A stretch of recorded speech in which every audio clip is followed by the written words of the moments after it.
ஒரு கல்யாணம் பேசி முடிச்சுட்டாங்க. இதுதான் மாப்பிள்ளை தான் பொண்ணும் பேசி முடிச்சாச்சு. பேசி முடிச்ச பிறகு இந்த மாப்பிள்ளை போய் என்ன செய்யறது, பெண்ணு வீட்டில் போய் சாப்பிட போறது. சாப்பிடலாமான்னு கேட்கிறாரு. சாப்பிடலாமா என்பதற்கு பல அர்த்தம் இருக்கிறது. என்ன அர்த்தம் இருக்கிறது? இவர் சும்மா போய் சந்திக்க சிரமம் நல்லா இருக்கலாம்னு கேட்க போவாரு. வந்த இடத்துல சாப்பாடு கொடுப்பாங்க, அதை சாப்பிடலாமா அப்படி வச்சுக்கலாம். அல்லது என்ன செய்யறது, அவங்க கூப்பிட விடுவாங்க, வாங்க அவங்க சாப்பிட்டு போகலாமேன்னு வருவாங்க.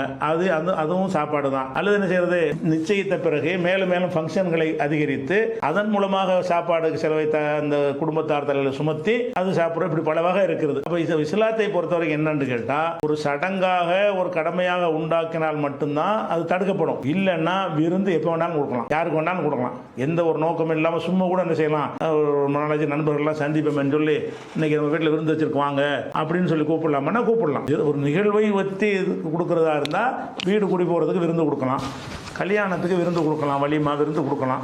அதே மாதிரி குழந்தை பிறந்ததுக்கு அக்கிக்காங்கிற பேரில் அது ஒரு விருந்து கொடுக்கலாம். இந்த 3 விருந்து தான் மார்க்க அடிப்படையில் விருந்து என்கிற கணக்கில் வரும். இது இல்லாமல் சும்மா என்ன செய்றீங்க, ஊருக்கு வர்றீங்க, நண்பர்கள்லாம் இருக்கிறாங்க, வாங்கப்பா நம்ம எல்லாரும் சாப்பிடுவோம்னா, ரொம்ப நாள் வெளியூர்லேருந்து வந்திருக்கிறேன் அப்படின்னு சொல்லி நீங்கள் நண்பர்கள் அழைச்சி விருந்து கொடுத்தா தப்புன்னா தப்பு கிடையாது. விருந்தை பொறுத்த வரைக்கும் என்ன செய்கிறாங்கன்னா, ரசூலுல்லாஹ் நம்ம கட்டளை ஏற்றுக்கிறாங்க, வஜீபு தாய, விருந்துக்கு அழைத்தால் ஏற்றுக்கொள்ளுங்கள். புகாரில் 5174வது ஹதீஸில் இருக்கிறது. அதே மாதிரி ரசூல் ஸல்லல்லாஹு அலைஹி வஸல்லம் அவர்கள் ஒரு முஸ்லிமுக்கு செய்ய வேண்டிய கடமை 7 என்று சொல்லும் பொழுது அதுல ஒரு கடமையாக சொல்றாங்க, இஜாபத்து தாய், விருந்தை ஏற்றுக்கொள்வது. விருந்து கூப்பிட்டா ஏற்றுக்கொள்றது சலாத்துக்கு பதில் சொல்ற மாதிரி அது ஒரு கடமைங்கிறாங்க. புகாரில் 5175 ஹதீஸில் இருக்கிறது. யார் இந்த தாவத்தை விருந்தை புறக்கணிக்கிறானோ அவன் அல்லாஹ் ரசூலுக்கு மாறு செய்து விட்டான். இப்படி எல்லாம் ஹதீஸ் இருக்குது. அதனால சும்மா சாதாரணமா உங்களை சாப்பிட நட்பு அடிப்படையில் ஒரு கூப்பிட்டாரா சாப்பிட போனீங்களா, அது தப்பே வராது.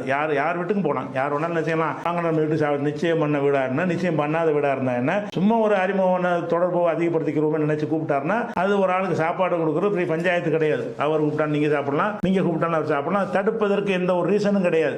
எது தடுக்கப்படும் கேட்டா, நிச்சயம் பண்ணியாச்சு, நிச்சயம் பண்ணனால 40 பேருக்கு விருந்து கொடுக்கணும், நிச்சயம் பண்ணி 10வது நாள் ஒரு விருந்து, நிச்சயம் பண்ண உறுதிப்பது 40 நாள் ஒரு விருந்து அப்படின்னு சொல்லி அதை ஒரு நிகழ்ச்சியை ஆக்கி நாளைக்கு அடுத்தவன் கல்யாணம் பண்ணாலும் அவன் தலையில சுமத்தப்பட்டோம். சமூகத்துக்கு தீமை தானே அது. பெண் வீட்டு விருந்து ஏன் கூடாதுங்க, அந்த மாதிரி தான் அது. ஆனால் அவங்க மீது நீங்க சுமத்துனீங்கன்னு சொன்னா ஒவ்வொரு பொண்ணை வச்சுக்கிற தலையில என்ன செய்வான், விருந்தத்துக்கு சுமத்திடுவாங்க. அவங்கள கஷ்டப்பட்டு இருக்கிறாங்க. அப்ப இந்த மாதிரியான ஒரு அடிப்படை இல்லாம சும்மா போறீங்க சாப்பிட சொல்றாங்க, யார் வீட்லயும் சாப்பிடலாம, அவங்க உங்க வீட்டில் வந்து சாப்பிடலாம், நீங்க அவங்க வீட்டில் சாப்பிடலாம். சாப்பிட்றதா இருந்தாலும் ஒரு அறிமுகம் இருந்தாலும் சாப்பிடுவோம். அண்ணன் தம்பி நட்பு ஏதாவது தொடர்பு இருந்தால் தான் போய் சாப்பிடுவோம். அந்த மாதிரி நிச்சயத்தை வீட்டில் தண்ணி கூட தொட மாட்டேன், அதையும் தாண்டி அதுல எனக்கு சாதா இது வரதட்சணை வர மாட்டேன் வராது. மார்க்கத்தின் அடிப்படையில் தடுக்க இயலாது. சமூக நன்மையை கருதி தடுக்கிறோம். ஒருத்தர் விருந்து கொடுத்தல் என்பது மார்க்கத்தில் உள்ள 3 நாளைக்கு விருந்து மார்க்கத்தில் உள்ளதுன்னு சொல்லியிருக்காங்க ரசூல் ஸல்லல்லாஹு அலைஹி வஸல்லம். சரியா? அதனால இந்த விருந்து தப்பு கிடையாது.